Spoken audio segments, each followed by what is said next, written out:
The narrative, like so far, about unemployment and disruption by technology and free trade has been, and now we're really hearing about it, has been about manufacturing in Rust Belt states and jobs that were never replaced with jobs of equal or higher wage levels. Everything is kind of at risk, right? I think the next thing that is absolutely going to happen is in the transportation industry. It was sort of fantastical thinking 10 years ago that we're going to have self-driving cars. Almost surely we're going to have self-driving long-distance freight transportation networks of whatever type. I don't know if the last mile will get straightened out that quickly, but the long-distance stuff, there's no question that there's a lot of labor that's going to be replaced in automation. And then you sort of work your way up the labor versus pure labor versus intellectual content of various job types, and all the way to securities analysis.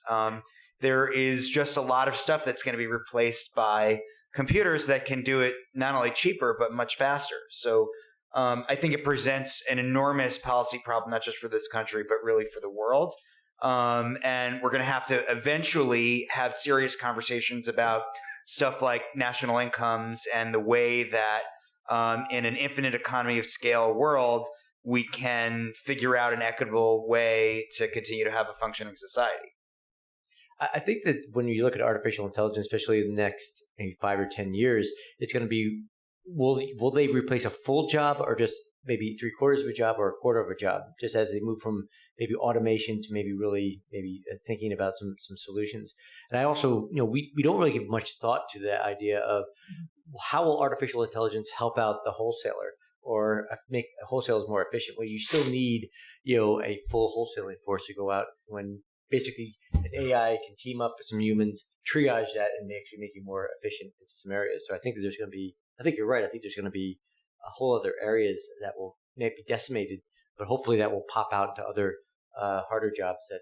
And it's very similar to the free trade stuff. There's no question that free trade is efficient, but it's not equitable, right? And the outcomes are not equitable. And so, there are a lot of different ways that you can deal with that, and I'm not sure which is the one that we're going to choose.